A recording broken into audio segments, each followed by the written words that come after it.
I'm going to be on board for those that have questions about Tennessee 30 minutes before the show on our message board from now on. So if you'd like to join and ask some questions of me while Caleb does all the hard work of putting the show together, you can join me at 9:30 every morning, and then we'll get the show rolling at 10. So I did that today, and I posted this question, and it is: Tennessee does not beat Kentucky without, and here are the choices: Joe Milton, Dylan Sampson, Jalen Wright, Cooper Mays. Dylan Sampson leads with 43%.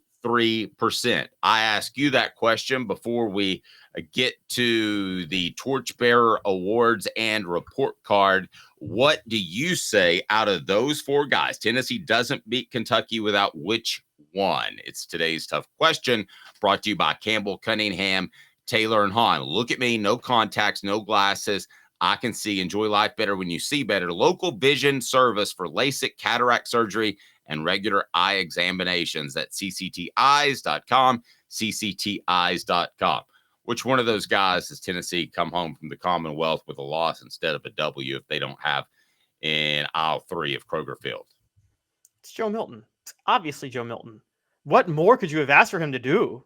He went 18 to 21, averaged over 10 yards an attempt, had a touchdown, no picks, ran for another 26 yards. It's Joe Milton.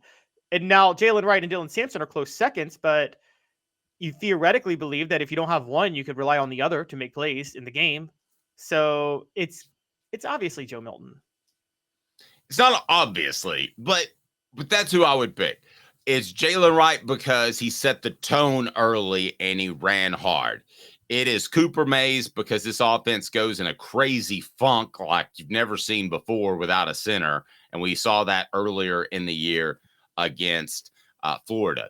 And then it's Dylan Sampson because he extended at least a half dozen plays in the fourth quarter that extended drives. So I'm going to give my thoughts on all four.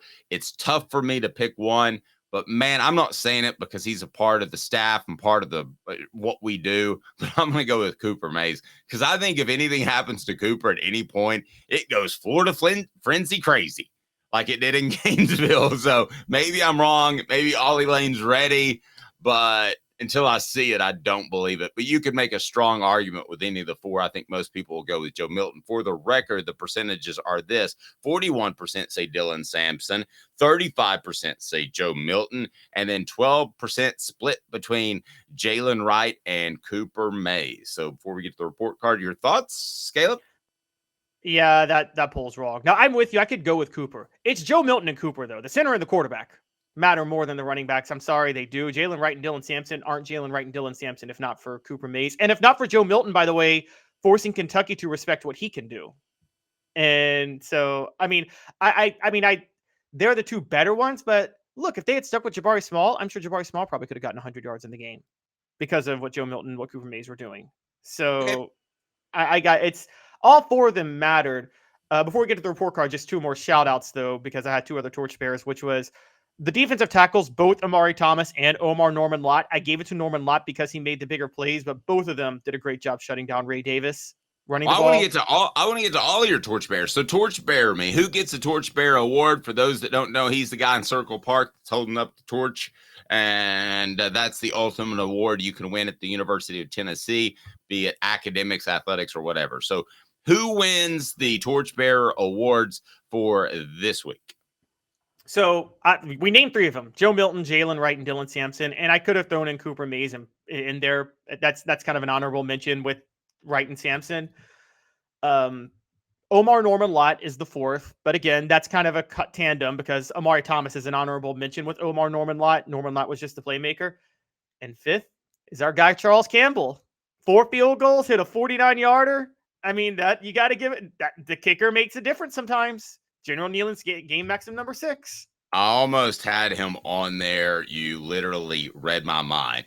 Be sure to hit that like and subscribe button. Take 1 second to hit the like and subscribe button. Take part in the poll that's at the top of the YouTube chat. Also, if you're watching on Twitter right now and you want to comment, all you got to do is reply to that, and we will get to your comments throughout the program. So it is time for the report card as the Vols get the big win, and you can read this on offthehooksports.com. Let's start quarterback A. I got no argument with that. I wouldn't have an argument if you gave Joe Milton an A+, Caleb.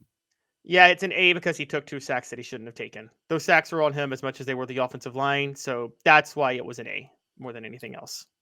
Agreed, but I don't know if anybody was open. So, but you could throw it away, but if you're in the pocket. Joe Milton's got the arm to throw it away if no one's open from the pocket. I agree. Running backs A+. I think that goes without saying. Do we just go ahead and get to the receivers? Yes, A+ for running backs. Wide receivers. Yeah, if you get an F or an A+, we just that's pretty obvious. We'll just move on. Wide receivers with an A. They didn't give up on Dante Thornton.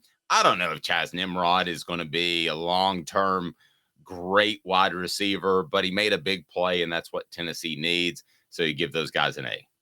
Yes, and those two, obviously. And then Ramel Keaton had an amazing catch. And Squirrel White was still Squirrel White. Workhorse, 3 catches, 47 yards. So the 4 receivers that they need to step up right now all stepped up. Tight ends B.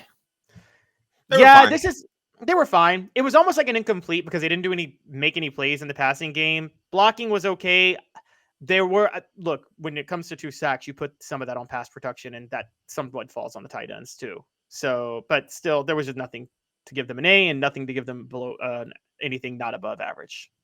Offensive line B+. I think that speaks for itself as well. The defensive tackles, I know you have a bit of a man crush on Omari Thomas, but they get a B+, and the defensive ends get a C. Here's my only issue, my only critique of the game. You can't sit back and play zone the whole time. They made Devin Leary look like a Heisman candidate. If you want to play some zone, send some guys on a zone blitz, but don't just sit back and play zone. So to me, the defense is incredibly hard to grade because I thought the game plan was a big ugh. As a matter of fact, maybe be on the defensive side a D. So, but you give them a B+ and a C. The linebackers an A-.